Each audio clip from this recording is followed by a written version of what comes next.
they were very accommodating. They were very appreciative of what we have done for the university, and they were very welcoming to Eric and myself and the other players as well. Okay. When the other administration prior to that was not. Definitely was not. And so that got the actual players excited too, because the coaches pumped us up of what our accomplishments was to show them different things that they could do. That's big. They can be at the same time. And we took the time to come see them, so we have an investment in them too. But we're part of that team. He's making us part of what they're actually doing to get to those guys. The only thing that I see that is challenging is that we have so much talent right now. The guys are really, really good.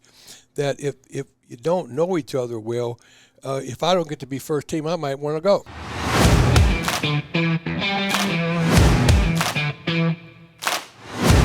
All right, welcome to the Let It Fly show. I am Michael Severe. He is Josh Jones, of course, Creighton's own and Omaha Central.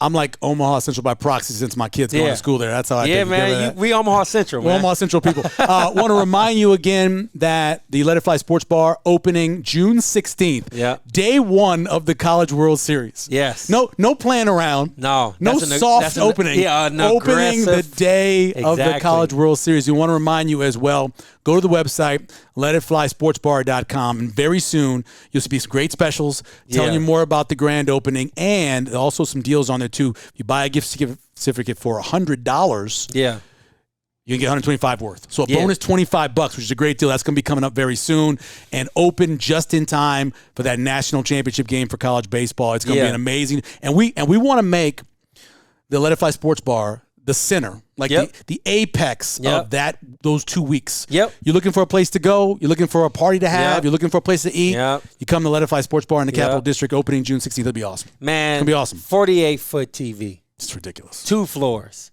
48, elevator. 48 feet.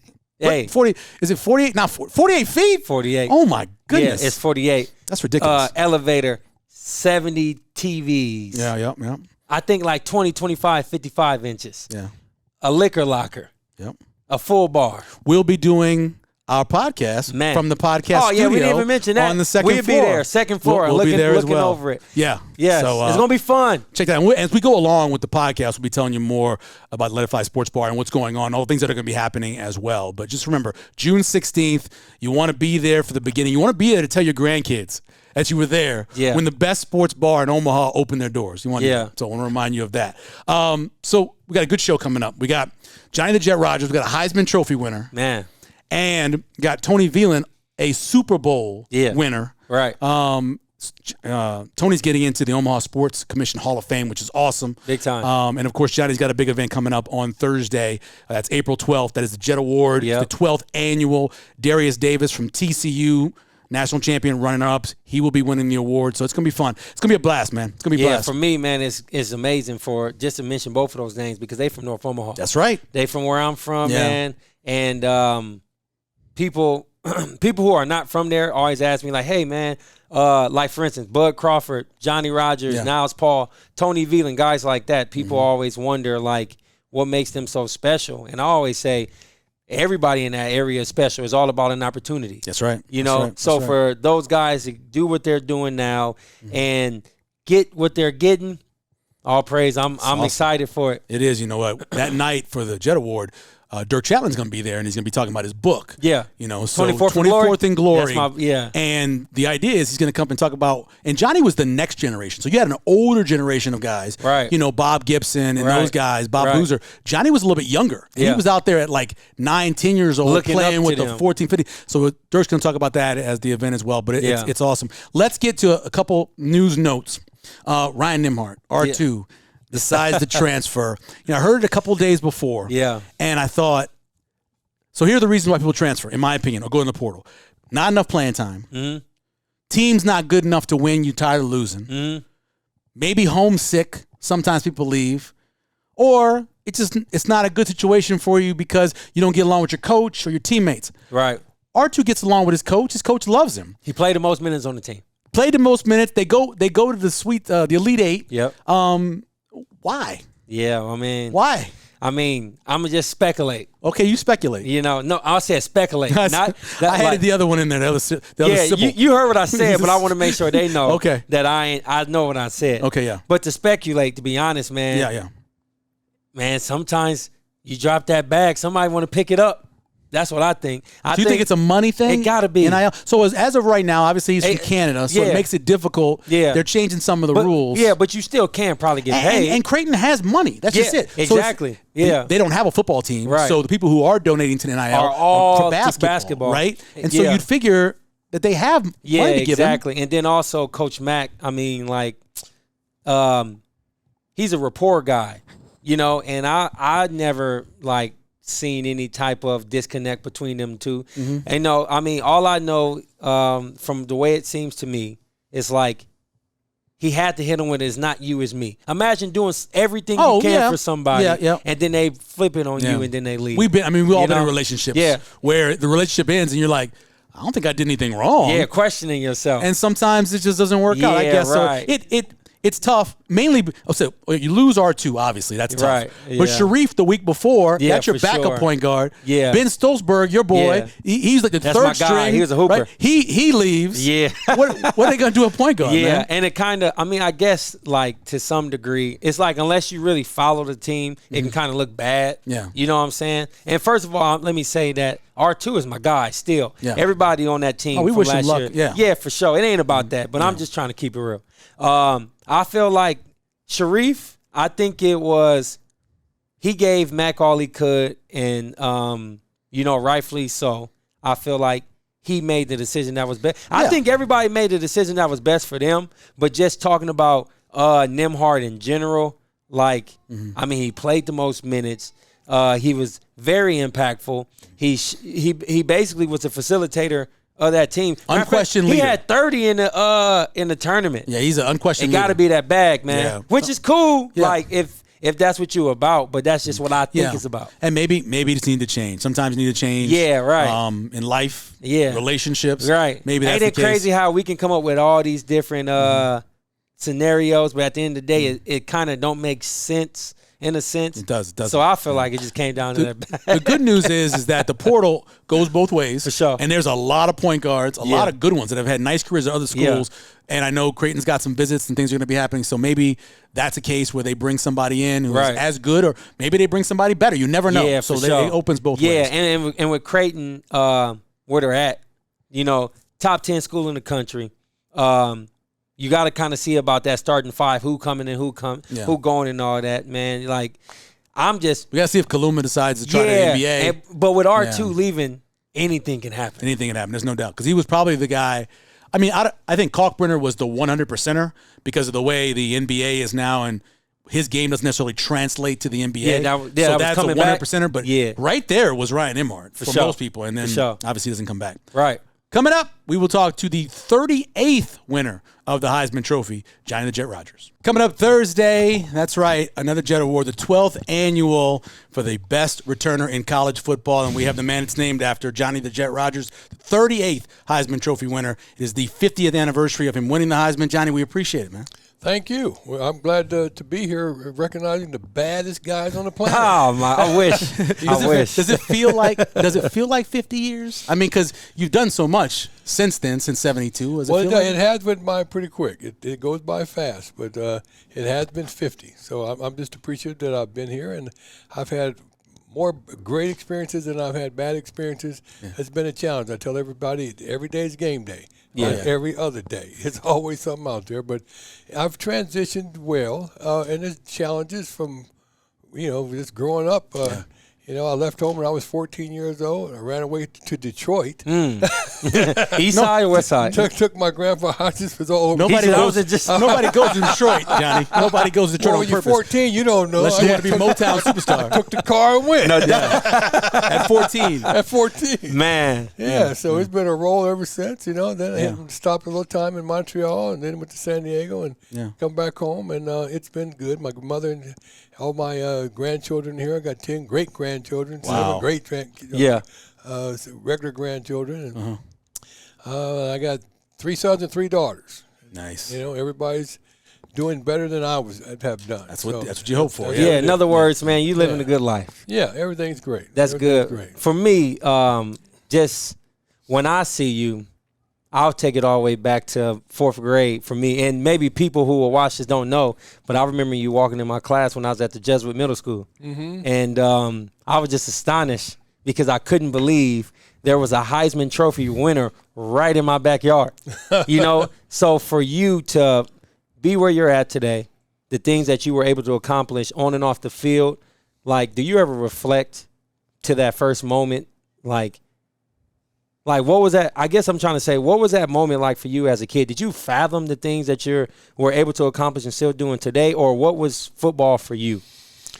Well, I guess it's sports. Sports have developed a way of thinking. Yeah, and you had that one goal, right? Make $100,000. Yeah, I wanted to make $100,000. However I can make it. Yeah, for sure. Starting off at Lothrop grade school, start off tumbling. My wife went there. So I learned, how to handle my body and different things. Yeah. And then I continued on. Went to junior high school, or to the YMCA, and we had flag football. Yeah. Played with Josh Gibson, was my baseball coach there. I was actually better in baseball than I was in football. Right. Where was the turn at? Like, what made you say, you know what, I want to tackle? Well, the turn was in high school. I was All-American in baseball, All-American in football, and I got drafted to the Dodgers to play baseball. Yeah. Wow. Out of high school. Yeah. My goal at that time was to get $100,000, and I got signed with the Dodgers, and they wanted to give me $25,000. Oh, not enough. So I couldn't count very well, but I knew that wasn't $100,000. I talked with Bob Devaney, and I tell him what I'm thinking, and so he tells me if I go to the University of Nebraska, that they would give me a scholarship in football and a scholarship in baseball, and I could put those two together, and over time I might be able to reach that goal of one of those two sports to get $100,000. Right. But a few years after, when I became a sophomore, he told me that he wanted me to give up baseball. You think it's because he's seen how good you were? Well, he wanted to be there for spring practice. All-American in both, though. Well, yeah, I am. And that's great for me. But what's best for the state and the team is to focus on football. Yeah. And if I was to focus on football, I said, well, Coach, you promised me if I came here that you would give me an opportunity to play baseball and football. Yeah. He said, well, Johnny, he said, yes, that's true. He said, but if you will give up baseball willingly, you'll be the first person here that we've ever endorsed for the Heisman Trophy. Dang. Wow. So, you can there see. You go, yeah. Worked out. Yeah, let me take a look at that. Put me in, Coach. Yeah, man. And it worked out. Yeah. So it panned out. And you look at that team, and obviously, great quote from Tom Osborne. It's in the Unbeatable book that Henry Cordes wrote.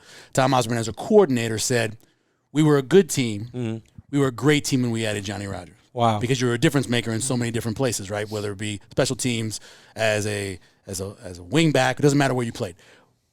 There were so many good players, though, on that team. Yeah. Can you kind of talk a little bit about that? Because Rich Glover is one guy that's going to be at the Jet Award coming up. There was so much talent on that team. Well, we did have quite a bit of talent. I think that was one of the other deals that he made with me is that if I came to Nebraska, he was going to recruit more black players at that time than any other time in history. Yeah. So when black players came in, Willie Harper came in. He was dominating. Spider Atkins was a dominant. Richie Glover, was a dominant. John Pitts was rather dominant. I mean, it came on. We had a fairly good mix of players, of white players and black players, that we didn't have hardly any animosity at all. Devaney didn't take it. And we played that good players played as a team. Right. Yeah.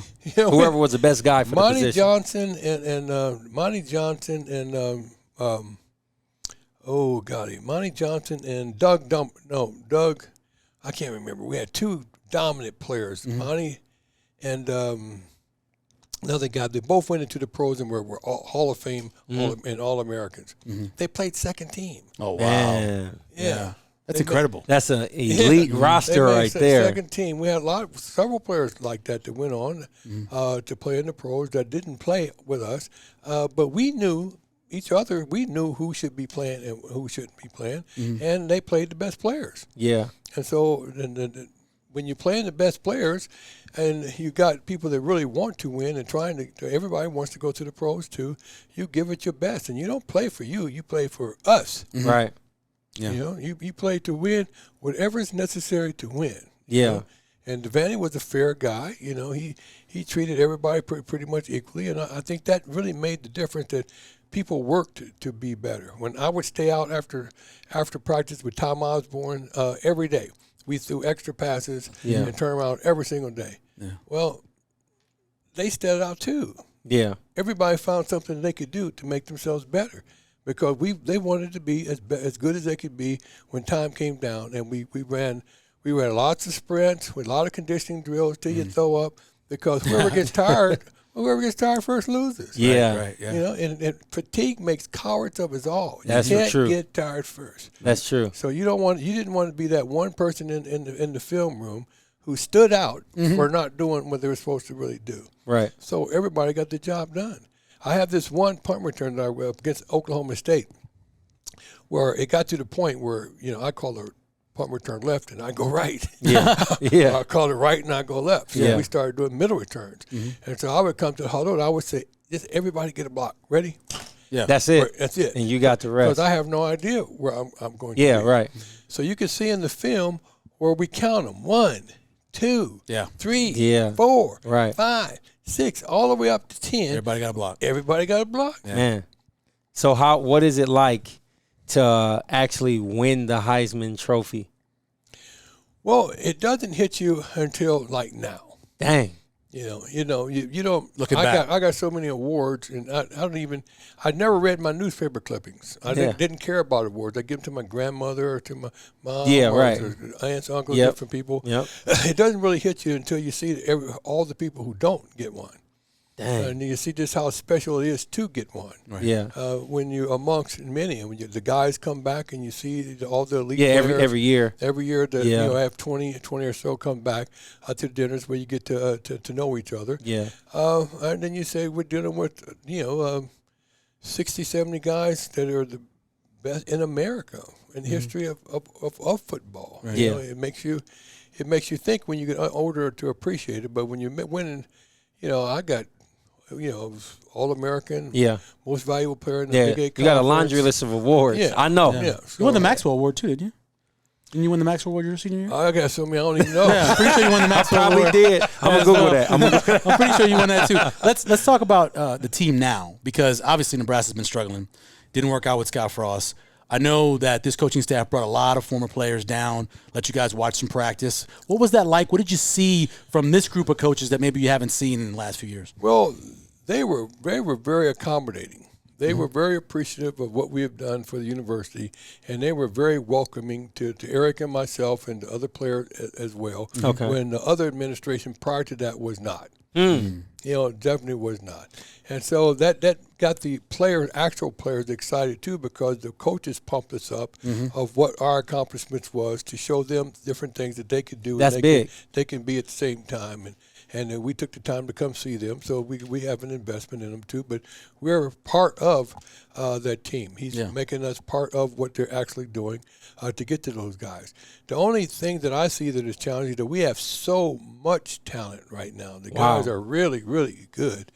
That if you don't know each other well, if I don't get to be first team, I might want to go. Yeah, with the portal now, That's how good I am, and that's how deep our roster is. Sounds like 72 team, right? Oh, no, I 72. 71 team? 71? No, well, we knew we had a lot of good players, and we were glad to have, I need a break. And guys weren't transferring back then. Oh, yeah. I feel you. Yeah, I need a break, so I'm glad somebody come in and give me a break, and they're glad to get in, but they're not trying to be ahead of me. Right, but they're trying to be there for me. Right. What would you say was a disconnect of the last administration group versus this one, that there was no relationship with the previous Huskers, or at least maybe there were, but it wasn't like now? Well, it's the administration. It's with Scott. Scott didn't want it. Yeah. Scott didn't promote it. The coaches here are promoting that. Yeah. Okay.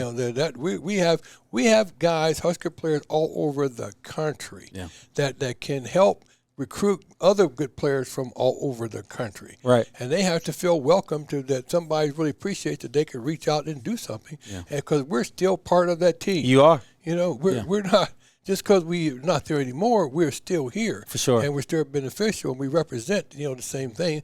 But we feel that way now. Yeah. We didn't feel that way with Scott. They weren't trying to make it that way. It's weird. Johnny Rodgers joining us here on the Let It Fly show. Michael Severe and Josh Jones. let's talk about Darius Davis, this year's winner, the 12th winner.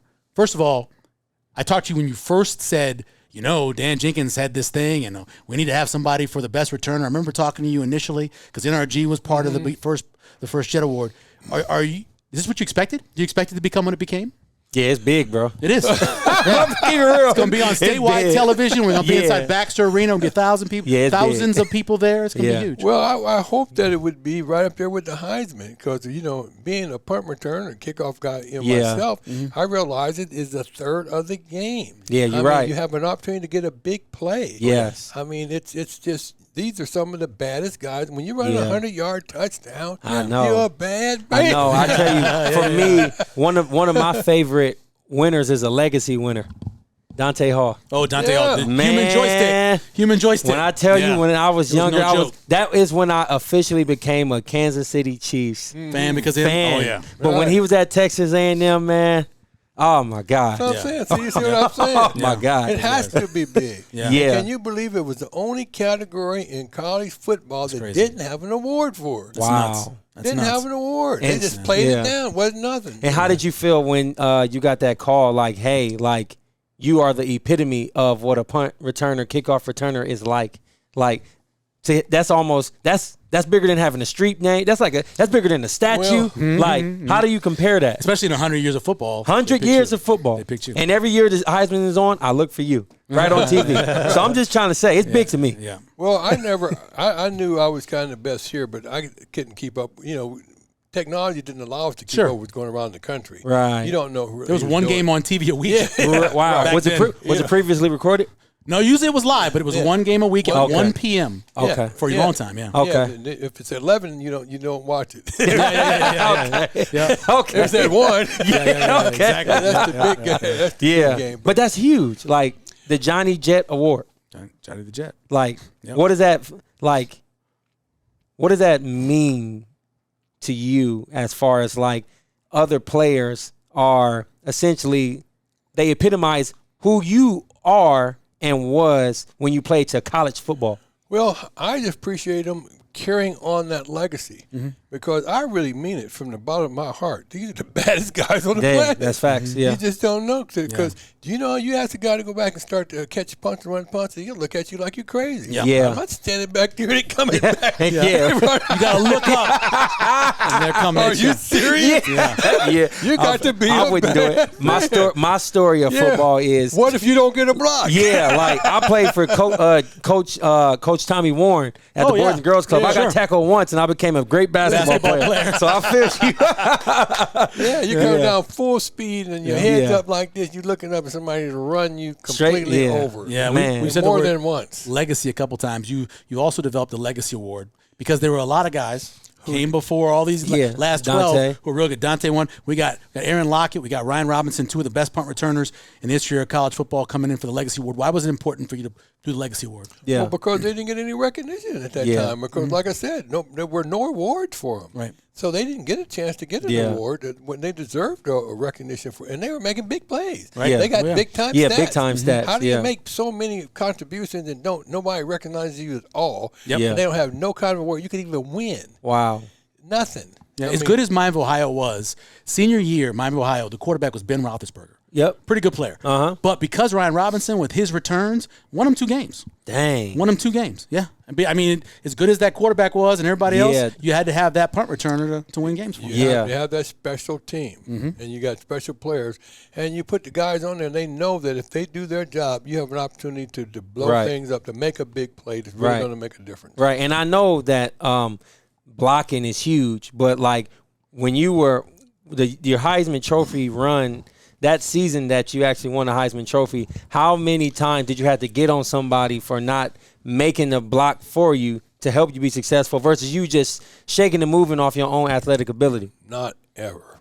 Those guys did their jobs.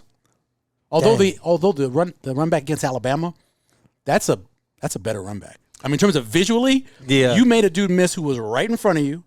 You spun around, you came back, you made 2 guys, and you showed your speed on the sideline. Yeah. And by the way, there was a late block in that one too, where the guy came along and got a late block. Well, but I caught the ball. Yeah, you did. See, I caught the ball. I had time. They kept them enough. They did enough, and then we were able to pull it off. But I never, ever had to get on them. They were as ready as I was. Wow. And you watch when you get him, when Richie comes here in a couple of days, ask him. Yeah. He's the first thing he's going to say, JR said, if everybody get a block, just get your block. Yeah, Get your block. That's They're serious about it. It was that block was the equivalent to me scoring. Yep. Yeah. If they get their block, they scored. They did what they were supposed to do. It was like dominoes. The first domino falls and all of them. And they didn't want to be, at some point in time, you in film room, somebody does make a mistake, and you don't want to be that one sitting there. Right. The clicker. Yeah, we got 9 blocks. And they run it back. 9 blocks. What are you doing here? Yeah, right. What's going on here, Bob? Yeah.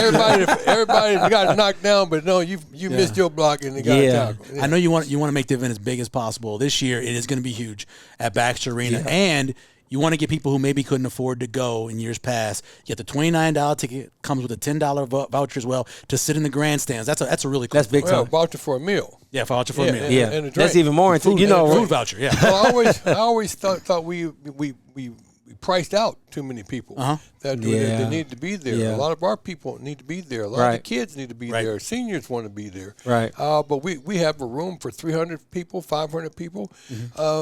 It's such excitement, we don't have room. Yeah. Right. So to be able to get them the $29 seats to be able to be part of, I think it's really a big deal. And now that Baxter's our partner, we can promote that as years goes on, and we'll have 2,000, 3,000, 4,000 people here coming out that will be attending as we move on. And to get those tickets, go to BaxterArena.com. Right. As Johnny said, $29. That includes a $10 food voucher. Go to BaxterArena.com. You can buy them now. You'll sit in the stands. You'll see. You're going to hear from Kellen Winslow, one of the greatest tight ends ever played NFL football. I know. You're going to hear from you. You're going to see. It's going to be the big event with Darius Davis, Coach Osborne. We have a recorded thing from him as well. Trev Alberts, Coach Rule will be there. I mean, it's going to be a lot of superstars. Coach Rule called me the other day, asked me what I want him to say. Oh yeah, whatever you want. Whatever you want. You coach. Do what you want to do. Hey, let me tell you this one story real fast. Tell you how competitive he still is to this day. Oh yeah. So you didn't play racquetball against him, did you? No, hell no. Good. No, check this out. So in the North Omaha community, for the past, COVID kind of messed it up a bit, and I think you know where I'm going to go with this, but COVID messed it up a bit, but I do a community all-star game, and essentially like shining light on those who impact the North Omaha community. We'll pick 20 of the pillars, and then I'll pick 10 of the best basketball players and put them on 2 teams. Okay. The Jet was on one of the teams. Yeah. And so Tim Clark is my guy. Yeah. Real great community advocate, works at Metro Community College, does so much things, had the Heartland Focus at the time. Yeah. One of his buddies, was on the same team. And so I'm talking to everybody, and I said, hey, telling people, like, hey, don't worry about it. You don't really got to play. You're just a pillar and all of that. And he says, hey, I'll start the game. Because everybody was kind of afraid to start. First play of the game. Wow. I was like, he still was competitive. Still competitive. I believe it. Like, I'm telling you. He said, what did he say? Every day is game day. Every day is Not game every day. other day. Hey, and what's crazy is the crowd reacted and just respected it. Like, that's the Jet. What they expect. Yeah, man, that was cool. It was fun. It was fun. My favorite line that you have, and it's funny, where I work now at Papillion, up on the human resources wall, it says teamwork makes the dream work. That's real. That's one of my favorite things that you say, because that goes back to those 10 guys on the punt team. Right. That goes back to the quarterback, sure, gets a lot of the limelight, but it's the other guys on the field making it happen. It really does. You don't do anything big by yourself. It's always in conjunction with other people. Teamwork does make your dreams work. I got a question for you. We don't debate this. We talk about it. And I feel like I go back and forth every week. What's a bigger game for Nebraska? The first game against Minnesota or the game against Coach Prime in Colorado? The first game we play is the biggest game. The Minnesota game. You got to build confidence. Yeah, okay. Yeah, you can't lose a game and then say, well, now we got a big one, let's win this one. Yeah, no doubt. No, we're going to run this sucker over here and then keep rolling. Yeah, because we were thinking about they haven't opened the season against a conference opponent and beaten them in a long. I think it might be that Oklahoma State game in 2005. Yeah. Or 3, excuse me. Might be the last time they did that. Yeah. It's been a long time. Right. If we can get the roll of 2 or 3, 4 games going, we'll roll it out of here. Yeah. We roll over Dion. Exactly. And that's why we were talking about it. Because the energy and connotation, I got a few friends who live out there. You got to win that first up to set the second one up. Yeah, that makes sense. For it. Yeah. Johnny, we appreciate it. Yeah, always. Good luck Thursday night. It's going to be great. I'm glad I can be there, especially to do the 50th anniversary. That's going to be awesome.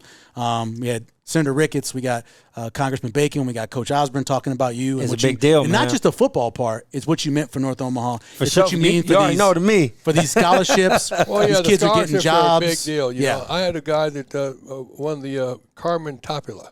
Called me the other day and asked me about going to visit with a guy. And I was busy with a homeless guy over in Council Bluffs. I came and talked to the guy. He had tried to commit suicide. Oh, no. After a couple hours of him and I kicking it off there, he had dropped out of school. She said she couldn't get him to go back to school for nothing in the world. We offered him a scholarship. He went and signed up the next day. Wow. To come back in to try to get his GED first and to get into school. Yeah. But we're making a difference. Scholarships right now for people who don't think they can get them. That's why people are dropping out or not going. They don't think, my family can't afford to send me. Amen. I can't go. Amen. So I'm same story, nothing. different year. I could do something crazy. And you think you got to go to a 4-year school. That's not true. You go to a 2-year school. Next thing you know, you're a plumber. You're making you can get an associate's $68 degree. an hour. You can get an associate's degree. I mean, you do very well. And the trades are awesome. Yeah, there's trades over there in automotive that they start and stars out $150,000. I don't mean to take this off. I need to do something else. I mean, really. Culinary Institute. They are making bank over there. For sure. Electricians make bank. For sure. You know? No, that's true. And then even plumbers or whatever, you don't get dirty anymore. It's technology. Amen. You got something doing work for you. No doubt. But they don't know. Yeah. They don't know, and the parents weren't there. The parents are still trying to push that 4-year degree on them with the student loan debt. Yep. That 4-year degree is great until you remember you got to pay back the student loan Man, debt. I know, Then right? you still back at minimum wage. That's My true. wife is still paying off her loan. And she's going to be 50 this year. I'm still paying off mine. Man. Johnny, we appreciate it. I can't wait for Thursday. It's going to be fun. Thank you so much. Johnny the Jet Rodgers. Every day's game day, y'all. All right, joining us now on the Let It Fly show, Tony Veland, former Husker, of course, former Benson Bunny and Super Bowl champ with the Denver Broncos. Throw that in there, man. And brand new Omaha Sports Commission Hall of Famer as well. Tony, how you doing, man? I'm doing really good, man. I appreciate you guys having me on, man. Congratulations. What was the feeling like when you got the phone call? It felt pretty good, man. I mean, I got like one or two other ones, and I thought that was probably it for me. Yeah. So I didn't think anything else was coming, but it was just, to me, it just kind of validates that, I played the game the right way and people appreciate it, and so I love that. Love being part of a special fraternity, and I'm going down in history, so I'll take that. It's awesome. Yeah, that's wild. For me, I just can't get past the Super Bowl champion stuff. That's good. I mean, it's always good. That's a fraternity too. Yeah, you're right. Can we just dial back to that moment? I mean, we're gonna talk Nebraska, talk all this other great stuff, including the Hall of Fame, but. Around that time, being a Super Bowl champion, how did that like change your life in a sense of like the way that you thought about everything that you work hard for? I mean, wouldn't that be like the biggest accomplishment? It is. Pinnacle. It is, and I'll tell you, it was just. It was really surreal that it happened because, obviously coming from, where we come from, in 68111, you know what I'm saying, one of the lowest, income zip codes in Omaha, you would never think that you would be able to accomplish something like that. Yeah, for sure. And I'll be honest, like when I was a kid, obviously I used to watch football. I used to draw little men out, you know what I'm saying, and play football. But I mean, it never even crossed my mind to think that I would ever be a Super Bowl champion, man. You know what I mean? It just, it was almost too high to think, too far to reach. But I think just kind of learning, from the trials that we had to go through with Benson, being a team that struggled all the time, and having somebody like, TAP support us and just say, listen, just put your head down, work, do the things you're supposed to do, and good things will happen. I just listened to that. Just listen, right. I just listened to that, and then it was, my mom and dad pushing me, and I always wanted to make them proud of this and that, and then it's also, I mean, you're from the hood, you got a little chip on your shoulder, I can make some things happen, right? You can make some things happen. So I just kept the process going, man, and I wanted to be, as successful as I could possibly be, and so I tried to put myself in successful situations. I listened to my coaches. I worked hard, and man, things just worked out. The stars aligned, and I couldn't have wrote a better script. You're the king of perseverance. You get to Nebraska, play quarterback, right? Right. You look at that system, you're like, I can play in this system, no problem. Yeah. You come out and you're playing well in the spring. Right. You have an injury. Dang. Then you're playing well again. When you come back, you have another injury. Two injuries. I do. And then they say to you, hey, how about safety? Well, it really wasn't that. It was a situation where, that first year, my redshirt freshman year, it came down to the last play of the last scrimmage before our first game, and me and Mike Grant were code number 1. Yeah. And I think I probably would have got the nod, but I broke my collarbone. Dang. Oh, okay. When I broke my collarbone, Tommy came in and solidified his position. Yeah. So the next year, me and Brooke are code number 2. I tear my knee up, and I'm like, well, I'm kind of tired of fighting this injury bug. Maybe if I hit people, I won't get hurt. You know what I'm saying? Right. Yeah. And so, I had a lot of time to think about that. And then I was just at the house thinking, I was like, well, they wanted me to play defensive back when I got here anyway. And when it kind of came down to it, I just wanted to play. Sure. I wanted to be a quarterback. I've been through that as a player, no matter what sport. I just wanted to play. For sure. So I went to TO and I was like, listen, I think I want to try safety. I think I want to do something different, and it just worked out. The crazy thing is nowadays you go on the portal. Yeah, Probably you'd have been in the portal. You'd have been in the portal. I'm assuming there was no thoughts about leaving, right? You're funny. Back then, because you were a Nebraska kid, you weren't going anywhere. Yeah. I mean, it didn't cross my mind, man. And it's such a different day and age. It is. You got all these different options, but at that point, I was just like, okay. I might not be playing, the way I want to right now, but like once I get on the team, this is the place to be. Like we win championships every single year. Why would you want to leave and go to some place different? That doesn't make any sense to me. So, and again, I told you I kind of had that chip on my shoulder where I was like, I wanted to prove to myself that I could play with the best of these guys here. You know what I'm saying? So put your head down, go to work, and let the chips fall where they may, and it worked out great. Who was your biggest influence at Nebraska? My biggest influence at Nebraska, honestly, was, besides like Coach Osborne, wasn't even like another player. To be honest with you, my biggest influence was a lady by the name of Diane Yider out of Lexington, Nebraska.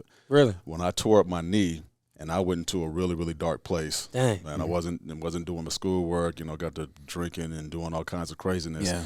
And that was like the first time that probably the only time in my life where I've ever been like, this is like, I was distraught. Yeah, like no I didn't know doubt. what to do. My family was there, friends were there, everybody's trying to support me, but I just wasn't hearing anything. Yeah. And she was actually writing me letters at that particular time. Didn't know me from Adam. Just writing me letters out of the blue. Just a Husker fan? Just a Husker fan. Word. Writing out the blue. Yeah. And I'm getting these letters and I'm reading them. I don't know who this lady is, but for some reason those letters are striking a chord with me. And so after about reading 2 of them, I write her back, and then we end up calling each other and talking, and coming to find out she had been writing people since like 5 years before. She'd get up every morning, like 4 o'clock in the morning, but she was a school teacher, 4 o'clock in the morning, writing, just trying to, encourage cats. Right, you know what I'm saying? right.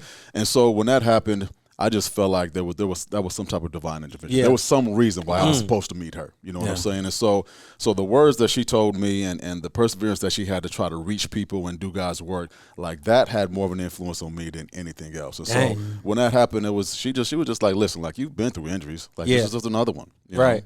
God he's got a plan for you. Do the same thing you've been doing. Good things are going to happen to you, and it did. Remember we were talking to Sharif Mitchell about being injured, and there's nothing more lonely than rehab. Nothing, because you're away from the team. He said the same thing. You're working, man. and he said the same thing. He just felt like he was depressed, and even though his parents were there, it wasn't enough. And I just can't imagine that, because you got 150 other guys who are off doing their thing, and you're just trying to get right. Just trying to get right. Right, especially when you're taking steps. Yeah. You're getting close. Yeah, you're putting all this work, and then it's like, God. I'm climbing the depth chart. Like I'm there. I'm doing the work that I'm supposed to be doing. All of a sudden, boom, this torn muscle. Boom, this, and so it made it hard. But again, that whole thing set the stage for life for me. It just kind of let me know there's no reason for you to get super down about anything, right? Because the sun is going to come out tomorrow. You know what I'm saying? You put your head down and work. You get good people around you, and good things can happen. Yeah, and that's pretty much what's happened to my whole life. Yep. That's funny you said about good people, because I met so many of you guys, right? Former players.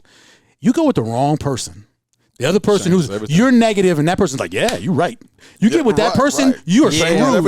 You're screwed. Like, you know what? You better get with a good Coach group. really should be playing you, bro. Exactly. You don't want that guy. You don't want that guy. Been there, dog. What do they call those? Cancers. Yeah, exactly. No doubt. We don't need those. Yeah, that's incredible how many of those, though. And I of course, heard Damon talk about it, but there's so many of you guys that say, if I just had to get with the right people. Yeah, and then they pulled me along. Yeah. That's incredible the way that works. Let's talk about your time at Benson. Yes. And I talk about this with Damon too. I mean, he's at Northwest. Yeah. It got to be hard to be as good as you were, right? And you're on a team that, you're a low population school. It's hard to win. What was like that like? did you because you can be good, but if you're on a team that's like not good, like it almost like classifies you as like just a not good player. Right. Yeah, you're just the best player on a not good team. Not good by association. So this was the lower from the jump. That's true. That is true. But I'll tell you like this. So there's kind of two perspectives with that. The first part of it, like I didn't really know I was a good athlete yet. Word. You know what I'm saying? Wow. I was still learning. Okay. I played 1.5 years before I went to high school and organized football. So I didn't know. I mean, I used to play in the hood and for do sure. my thing in the Killer hood, man, whatever you got jumping. But I go to Nebraska. I mean, I go to Benson and then I'm playing quarterback. I never played quarterback before. No doubt. You know, I couldn't throw a lick. You know, I was just an athlete. You know, I knew I could make a play here and there.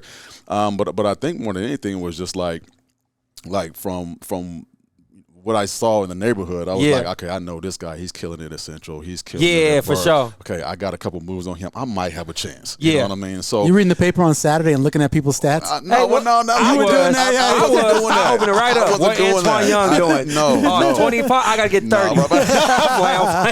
My thing is like my thing. Honestly, when we was playing at Benson, obviously, kind of like what you talked about. Like we weren't known for having this juggernaut team. We had a couple good players. A couple good guys. And unfortunately, we were the stat game for a lot of other people. Yeah, Right. So in my mind, I was like, okay, like y'all might beat us, but one-on-one, I got you. And I'm going to show you every single time. You know what I mean? Yeah. And I think, in my opinion, that kind of was contagious to other people because they see me getting this person and I get him again. And they're like, well, I can get him too. And so it just kind of grew, man. Right. You know, we went from 2-7 my first year to 5-4 my senior year, which 5-4 isn't great, but it was the best season we had in like 20 years. 20 you know what I'm saying? So they would love to get 5-4. Oh my God! Yeah, they want 5-4 so bad right now. Tell me about it, man. Yeah. It's tough watching, and both you guys, obviously Omaha Central and Benson. It's tough watching what happened to Omaha Public Schools. You know, COVID, you guys were out that year, and so many guys transferred. A lot of those were young players. Yeah. I mean, how do you get these metro schools back? How do we get them back? I mean, to be honest, you can't. Yeah. I'm sorry. I mean, I hate to say it. You can't compete against the Elkhorn South and those kind of. Well, I mean, think about it though. But you got open enrollment too. Yeah. And if you're a kid, and athletics probably shouldn't be quite as big as it is. And they changed the transfer rules. It is. They changed that. So you can play right away. Yeah. So what you gonna do? Are you gonna stay at a Benson? You gonna stay at a Northwest, or am I gonna go to a West Side, or I'm gonna go to some other school that's already winning? You know. So that's I understand why they did it, but I don't like the open. Enrollment. I just hate that because I don't see how Northwest or Benson or Bryan or any of the schools are ever going to come back. Yeah, and those schools have great things going on, but they're just not highly touted because sports is the biggest thing. Yeah, that's tough, and it's kind of like I already got like my carburetor already messed up. Now you're gonna put sugar in my tank? Right. Like now I really can't drive. And all those schools you mentioned, they have stuff. Like we were looking at where my kid was gonna go to school. He ended up at Central, but he loves CSI, forensics. Yeah. Northwest that's the magnet school for forensics. You can go there and come out with college level classes. Right. You know, Benson's got their stuff. I mean, everybody's got something for those magnet schools, but athletics is a big part of it. It's the front door. It's the front door. Yeah. Hey, we talked to Johnny the Jet about the Jet Awards and all that type of stuff. But one thing that we were talking about was the new connectivity with the Nebraska administration. Not just administration, but the culture. Old players and the new players just trying to rebuild, like, not what was, but like kind of like rejuvenate and get something popping or whatever. Mm-hmm. What's your correlation on what Coach Rule is doing now, and like what did it mean to you to have the old players now connect with the new? Because Johnny said there was a disconnect before that. Yeah, there was. Obviously when I was there, different time. We're winning, had great support. Players come back all the time. We had a coaching staff that had been there for 10 years plus. Everybody been there 10 years plus. So the culture was established and there was no issues. Today it's so different because it's been fractured just over a number of years, right? Sure. From Solish, on down. You know what I'm saying? And so, obviously I hate, kind of what happened, but what I will say about what's going on right now, at least to me, I haven't gone down there yet, but from what I see, Rule is doing the right things to rally the troops to make them tough. You know what I'm saying? To make them tough, and he's welcoming back, old players to come in and kind of talk about the old regime, not from a standpoint of, hey, you guys got to be, back to 94, 95. Right. Like, no, you just got to get back to the standard of Nebraska. You know what I'm saying? Yeah. That's playing smash mouth football. That's being tough. That's playing 4 quarters. That's not,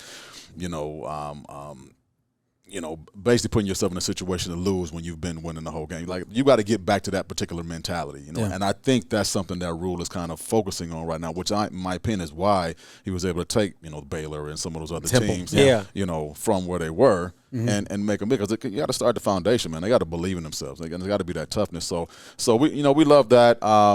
And obviously we're going to support, but just like any other player, like all this or any other coaching regime, all this stuff doesn't mean anything. Yeah, if nothing shows up on the field. I was about to say, you know what I'm saying? If it doesn't show up on the field, and I'm gonna be honest with you, if I go to another spring game that is touch football, man, they're not doing it this year. I tell him all the time, it's like my inside joke because I'm a Husker fan. I mean, when you from Nebraska, especially.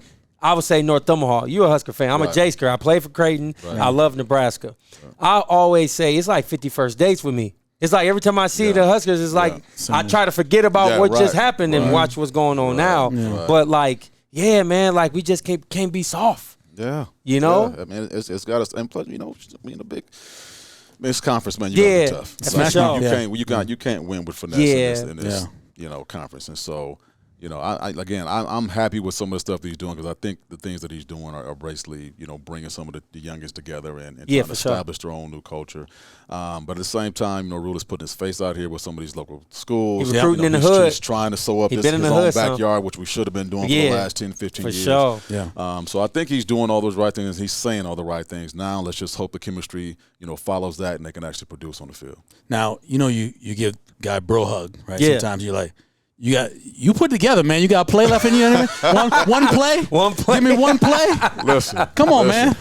I might have 2 plays. Yeah, I might have 2 plays in me. All right, I'm tapping my head after that. I might have 2 plays in me. But yeah. How's the family? How's everybody going? No, everybody's doing well, man. Everybody's doing well. My mother's doing well. Still is in the same house that we grew up in. Be like she's that. Retired and she's doing what she can. My brothers and my sisters are doing well. My son is married, living in Naperville with his wife, and they're running a church out there and doing well. And then my daughter is actually playing professional soccer over in Iceland right now. Wow. So she's doing amazing, man. I can't complain. Man. I can't complain. I think when I met you, she was like, God, she might have been like 6 or 7 years old or something. Yeah, that's when she just started. She started at 5 or something like that. Yeah, that's crazy. That's been a long Naperville, huh? By the way, that's a nice little area. Yeah, that's a good little area. And let me tell you what. House prices. Yeah. He talks about it all the time. But the thing is, initially he was like, we got to move to the Chicago area. And I'm like, Chicago. Yeah, because there's some parts of Chicago. Sure, you don't be in. You were like, Naperville. Oh, you good? Oh yeah, right. You good. Tony, congratulations on the Hall of Fame, man, and obviously a great career and all the success you've had. And whenever I send you a text or call, you're always there. So, man, I appreciate it. I got a question before we go. Yeah. What other type of things? Because, like I said, man, you like a man of a lot of thoughts, but not a lot of words. Yeah. What other type of things you got jumping? When it comes to just in general, whether it's community or how can people tap in with you or, if people want to, outreach to you and stuff like that. You know what? So I work for the AIM Institute. I'm the director of member development there. And in essence, what we're trying to do is provide avenues for, kids like us to be able to get into tech. Yeah, There's a lot of jobs out there with a lot of money to be made. So we're providing opportunities there. So you can go to aiminstitute.com and reach me there. And I've also been involved with mentoring for a lot of years. I've been on Teammates board for the last 10 years. And we always got to have somebody who kind of pave the road or we can kind of, follow. That's huge for me, especially in our community, man. So I would if somebody wants to reach me through AIM Institute, or if you really want to give back, I would say mentoring is the best way to do it. Yeah, so I appreciate AIM, man. I got my oldest into coding. Yeah, that little area down there off of like Jackson Street. Yeah, he started going there on Saturday mornings.